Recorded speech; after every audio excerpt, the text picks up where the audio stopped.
그 다음에 이제 다른 영역을 또 한번 살펴보겠습니다. 예능은 어떨까요? 예능도 최근 들어와서 이제 한류의 어떤 새로운 영역으로 부상하고 있는 것 같습니다. 음악에서 복면가왕이나 나는 가수다 같은 네. 경우가 예능이요. 네, 음악 예능이죠. 그건 꼭 음악이라고만 볼 수가 없지 않습니까? 네네. 서로 경쟁하는 것기도 하고 경연하기도 하고 이제 복면을 통해 가지고 연예인들이 맞추기도 하고 그래서 청자들도 따져보는 거지 같이 해보는 건데 나는 가수다 같은 경우는 저는 중국판 나는 가수다도 좀 봤거든요. 제일 많이 바뀌는 게 중국인의 감성에 맞는 노래들이 그리고 거기는 우리는 이제 판정단들이 쭉 앉아 있는데 거기는 가수나 프로듀서 같은 분들이 그냥 모여가지고 있고 조금 다르더라고요. 내용을 아마 그쪽에서 채우고 형식은 우리 거를 가지고 가고 그런 부분들이 사실 포맷 같은 경우에 수출됐으니까 그런 부분들이 굉장히 큰 영향력이라고 할 수 있죠. 네. 또 음악 예능, 있죠. 경연 예능, 러닝맨 있잖아요. 런닝맨이나 아빠 어디가? 아빠 어디가 이런 것들도 사실 포맷이 수출되고 있지 않습니까?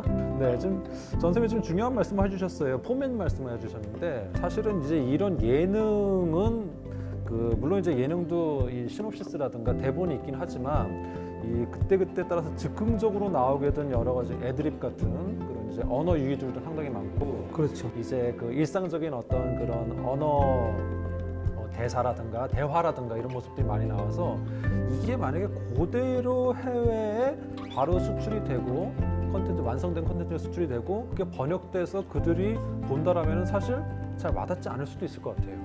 뭐 문화권마다 웃음 코드가 다르고 네. 공감하는 지점들이 다르기 때문에 단순히 그것이 외국에서 방영됐다고 해서 인기를 끌 이유는 없죠. 사실 우리나라에서 아무리 인기가 많다고 하더라도.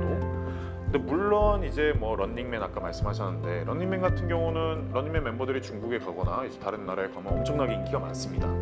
하지 그 말은 이제 우리나라의 런닝맨을 많이 본다는 거죠.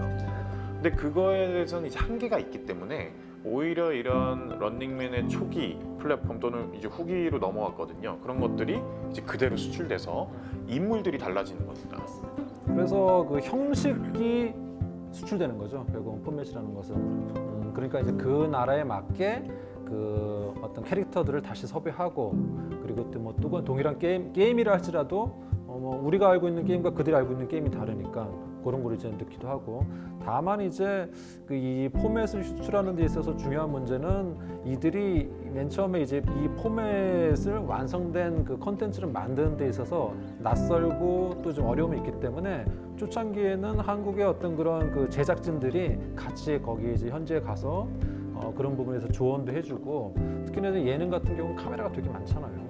네, 계속 이제 왔다 갔다 하고 카메라가 수십 대 이제 들어가게 되고 그렇다 보면 이제 편집 포인트를 어떻게 잡아야 되느냐 뭐 이런 이제 영상적인 이제 완성도까지도 이제 고려할 부분들이 많아서 초기에는 이런 노하우들까지 같이 이제 전수해주는 그런 모습들도 보여준다고 합니다. 장기적인 측면을 봤을 때는 오히려 이것이 훨씬 더 효율적일 수도 있을 것 같습니다. 이외에도 이제 다양한 영역들이 있을 거예요. 뭐 예를 들어서 한번 나열을 한번 해볼게요. 뭐 게임도 있고요. 그렇죠. 뭐 예를 들면 K 푸드, 네. K 뷰티. 네. 뭐 중국 분들은 저글사과am 되게 좋아했어요. 예전에는 홍삼 액기스. 그다음에 베트남 분들은 화장품, 기초 화장품, 파운데이션, 마스크팩. 팩 사가면 또 그렇게 좋아하고. 제가 아는 분들이 여기 오면 진짜 이만큼 사갑니다. 한 분이. 네. 그러니까 그런 영향력이 굉장히 있었던 거죠. K 뷰티. 뭐 웹툰 같은 경우도 있는 것 같습니다. 네, 웹툰도 있고요. 아까 이제 푸드는 잠깐 언급하시다 그냥 넘어가셨네요. 음식. 먹방이라는 단어 자체가 등재가 됐잖아요. 예. 먹방으로 해가지고 그래서 그런 걸 보면 먹방의 영향력도 굉장히 큰 것 같네요. 우리가 이제 일반적으로 알고 있는 K-푸드 얘기하면은 뭐 그냥 단일한 그런 한국의 음식들, 뭐 김치, 불고기, 떡볶이 이렇게 얘기를 했는데 지금 이제 말씀하신 거는 뭐 그게 관계없이 그냥 뭐 한국에서 먹는 뭐 어떤 방식 뭐 이런 거네. 예, 그런 거를 하는 이제 방송으로. 그러니까 이제 전반적으로 이제 K-컬처예요. 그렇죠? 네, K-컬처 같습니다. 그런 맥락에서 이제 전 선생님 말씀하신 게 이제 어떤 전망과도 연관이 되는데 사실 그 일시적인 하나의 어떤 그런 웨이브는 이런 아시아의 이제 국가들 중에서 뭐 예전에 일본 문화도 우리 아주 그 큰 어떤 웨이브가 있었잖아요. 뭐 일본 애니메이션부터 하여서 뭐 일본 게임 어마어마했고요. 그리고 또 그 홍콩 영화 아이 루아루. 예? 그런 시절이 있었습니다. 근데 이제 그런 것들은 그 웨이브가 금방 이렇게 사그라들었잖아요. 그렇죠. 일본 문화는 조금 다르죠. 일본 문화는 사실은 상당히 우리화될 정도로 많이 봤던 것 같아요. 단절하고 다른 걸로 할 수 있는 건 사실 지금 이 상태에서 우리가 가지고 있는 문화를 어떻게 좋은 문화를 상승화시킬 수 있는가라는 게 좀 고민을 해야 될 것 같습니다. 그냥 전 쌤이 얘기한 이 문화의 어떤 전유라든가 아니면 혼종 같은 것들은 사실 한류를 얘기할 때 우리가 다시 한번 짚어봐야 될 지점인 것 같아요. 특히 이제 국가적인 차원에서 지원이 이루어지기 때문에 K 컬처 할 때 K에 굉장히 우리가 주목을 많이 하거든요. 그러다 보면 어쩔 수 없이 전통이란 단어가 들어오게 되고 우리나라 고유의 것이란 단어가 나오다 보니 지금 우리가 좀 입고 있는 옷들도 어떻게 보면 한국의 문화일 수도 있는데 꼭 한복이어야 되고 음식도 대장금에서 나오는 어떤 그런 전통적인 음식들 사실 우리가 지금 굉장히 인기 많은 불고기나 이런 것들은 전통적인 음식이라고 보기에는 또 연원이 그렇게 길지 않거든요. 그럼에도 불구하고 그런 전통에 대한 어떤 강박이 있어서 사실 지금 굉장히 많은 콘텐츠들이 좀 실패하고 있거든요. 오히려 국가적인 차원에서 생각하지 못한 영역에서 계속 성과들이 나오고 있고요. 앞으로의 한류는 뭐 국가적인 지원이 있는 건 좋은데 그런 어떤 전통에 대한 강박이라든가 아니면은 꼭 이런 식으로 나아가야 된다라는 어떤 절차상의 규제라든가 이런 부분들이 좀 없어지고 자연스럽게 우리의 문화를 다른 나라에서도 향유할 수 있는 그런 풍토를 만들어주는 것이 더 필요하다고 생각합니다. 그래서 아까 제가 이제 초반에 이제 사실 이제 방탄소년단 얘기하면서 그 일종의 무국적성 같은 부분을 사실 좀 제가 살짝 이제 언급해드린 부분이 있었고요. 이제 어쨌든 이 문화라는 것이 미디어를 통해서 이제 저기 매개가 되어서 향유하게 된다라는 것 이게 이제 현대 사회의 아주 중요한 그 어떤 흐름이라는 측면을 봤을 때 기존에 있었던 이제 한류라던가 아까 잠깐 언급했던 인류나 혹은 이제 홍콩의 어떤 그런 흐름들 같은 경우들은 지금의 어떤 디지털 시대의 어떤 그런 미디어라든가 소통 방식 그런 미디어 구조가 아니었던 것 같아요.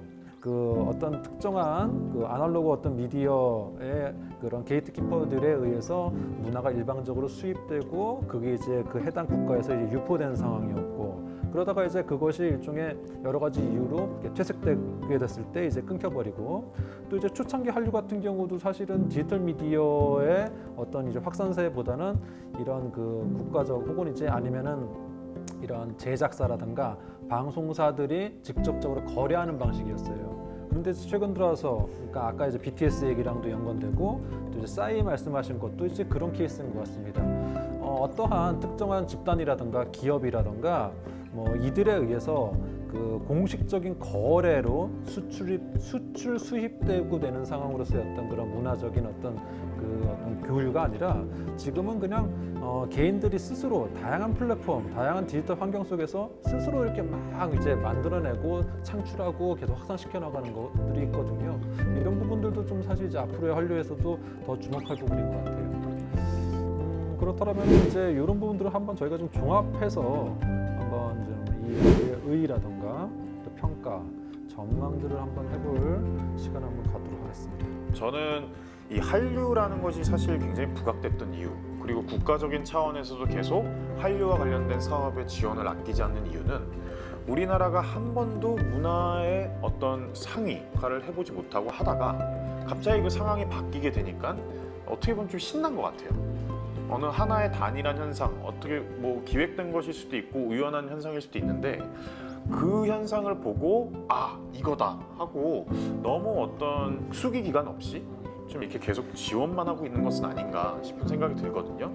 사실 문화가 뭐 상위에서 하위로 흘러간다라는 한류라는 말에서도 알 수 있듯이 어떻게 보면은 좀 이 이분법적인 걸 만들어내는 것 같아요. 그 안에서 위계를 만들어내고 그런데 이 한류가 지속하고 또 올바른 어떤 문화 현상으로 정착하기 위해서는 단순히 문화를 이식한다라는 어떤 측면이 아니라 이런 우리나라의 문화가 그들 사이에서도 같이 향유될 수 있는 하나의 하위 문화로 그냥 자리 잡을 수 있는 부분들이 필요하다고 생각하거든요. 이 한류는 국가의 어떤 정책적인 차원에서 고민되잖아요. 근데 이제 이 문화라는 것이 그냥 우리의 그냥 문화예요. 그냥 내가 개인적인 차원에서 좋으면은 받아들이는 거고 싫으면은 뭐 쓰지 않고 이제 거부하는 건데 이게 이제 그런 공적인 차원에서 혹은 국가적인 어떤 정책적 차원에서 이것을 인위적으로 이렇게 계속 이식시키려는 어떤 시도들이 그런 것에 대한 일종의 하나의 우려점을 좀 말씀하신 것 같은 생각도 듭니다. 물론 이제 어떤 국가 브랜드라는 개념이 중요하고 국가 경쟁력을 강화시키기 위해서 모든 국가에서 문화 정책을 시행하는 것은 분명하지만 이 한류 같은 경우는 좀 더 일상적인 문화적인 측면이고요. 실제 이 각각에 대한 컨텐츠들에 대한 특성도 너무 다양한데 이것을 어떤 하나의 어떤 한류 정책 이렇게 우리가 일반화시킬 수 있을지 그것도 사실 저는 조금 의구심이 듭니다. 국가적 단위에서 지원을 할 경우에는 국가적 차원에서의 비전도 있어야 되거든요. 근데 그 비전이 어떤 건지는 잘 모르겠습니다. 예를 들면 어떤 그룹이 됐던 산업화시키는 회사가 됐건 거기에는 나름대로 이익 추구를 위해서 뭔가 할 거 아닙니까? 근데 그거랑 국가적 단위에서 한국의 문화를 서양에 많이 알려서 한국 브랜드 가치를 높이려고 하기 위해서면 비전이 있어야 되는데 아마 그 지원책이 그냥 이식으로서의 지원책 이것만 있으면 곤란하다라는 생각이 들거든요. 또 하나는 문화라는 게 한류가 세계적으로 확장되는 건 저희도 다 바람직하다고 이제 생각을 하는 거죠. 왜냐면 한국인이기 때문에 먼저 그런데 그러니까 한국 문화의 지속성을 가지려면 반짝이는 거에 투자보다 꾸준히 지속 가능할 수 있도록 투자할 수 있는 정책을 만들고 물론 그 위에 비전이 있어야 되겠죠. 그런 게 좀 담겨 있어야 되는데 국가 비전, 국가의 문화 정책 비전이 뭔지는 잘 모르겠습니다. 네, 뭐 드라마 같은 경우도 요즘은 이제 OTT 드라마를 통해서 우리가 생각지도 못했던 국가의 드라마를 접하기도 하거든요. 뭐 넷플릭스부터 해가지고 왓챠라든가 다양한 이 OTT 서비스를 통해 전 쌤이 저한테 막 가끔 많이 추천해주거든요. 그런 드라마들 이렇게 보면은 이런 나라에서는 이런 식으로 드라마를 만드는구나 라는 식으로 이제 경험을 하고 그게 마음에 들면은 이제 더 찾아보는 거죠. 그런 식으로 이런 뭐 OTT부터 포함해서 아까 새로운 뉴미디어 시대에서는 그런 것들을 경험하고 역추적해서 찾아가는 그런 방식들이 많이 이루어질 것 같습니다. 글로벌 기업에 종속되어 있다라는 거예요. 그래서 그런 부분들을 사실은 개인이나 아니면 소규모 집단들이 뚫을 수 있을까? 오히려 국가적인 차원에서 그런 부분들을 좀 도와줘야 되는 게 아닐까라는 생각을 해요. 아까 말씀드린 개인이나 아니면 소규모 집단들이 어떤 좋아서 자기 문화를 다양화를 하기 위해서 찾아가는 방식들이 굉장히 제한적일 수밖에 없다고요, 현실적으로. 그런 부분들을 뚫어주려면 어떤 것들이 필요한지를 고민해야 될 때가 지금이 아닌가라는 생각을 하고요. 맞습니다. 지금 전 선생님 말씀하신 것처럼 뭐 이런 부분들이 그렇게 긍정적이지만은 않습니다. 물론 이제 거대 미디어 그룹들의 그 영향력이 더 이제 강력해지는 것도 이제 분명 사실이긴 하죠. 다만 이제 제가 이런 부분을 말씀드린 것은 그래도 이런 가능성이라도 좀 열렸고 어쨌든 기존과는 약간 좀 다른 방식으로 이제 한류라는 것이 확산되는 모습들을 우리가 한번 주목할 필요는 있다라는 차원에서 좀 말씀드리겠습니다. 우리가 이제 좀 다음 시대 포스트 한류를 좀 생각해봐야 되는 것 같습니다. 예컨대 이제 한류라고 하면은 우리나라 문화가 외국에서 꼭 인정받아야 된다. 또는 우리나라 문화가 꼭 외국에서 어떤 영향력을 미쳐야 된다라는 어떤 뭐랄까요? 그런 관념에 갇혀 있는 것인데 사실 우리나라 문화가 외국에서 인정을 받지 않더라도 그것이 평가절하될 이유는 없지 않습니까? 그렇기 때문에 이제 포스트 한류 시대에는 문화는 문화인 것이고 이것을 인위적으로 밖에다가 이식시키기보다는 우리가 그 문화를 가꾸어 나가는 풍토를 만들어내고 우리의 문화가 어느 정도 완성이 됐을 때 외국에서도 관심을 갖는다면 그때 우리가 그런 어떤 지원을 통해서 나갈 수 있지 않을까. 저도 그건 되게 좋다고 생각해요. 오히려 반대급부로 얘기해서 저희들도 좋은 문화를 찾을 필요가 있다고 생각해요. 다른 국가에서 좋은 문화를 가지고 있으면 그 문화를 저희한테 갖고 와서 우리화시키는 거죠. 사실 그런 노력의 이야기들은 많이 안 하는 것 같다는 생각이 들거든요. 네, 그래서 저희가 오늘 BTS부터 시작을 하여서 이렇게 여러 지점에서 한류를 한번 살펴보는 시간을 가졌습니다. 많은 이제 좋은 말씀도 해주셨고 사실은 또 이제 한류는 현재 진행 상황이기 때문에 저희가 이제 지금 얘기하고 있는 것이 반드시 이제 그 어떤 정답이라고 볼 수는 없는 것이고요. 다만 하나의 어떤 견해로서 저희가 한번 이야기를 나누는 시간을 한번 가져봤습니다. 다음 시간에 보시면 또 어떻게 링크가 되는지 여러분들도 아실 것 같은 생각이 들고 한번 궁금합니다. 예, 네.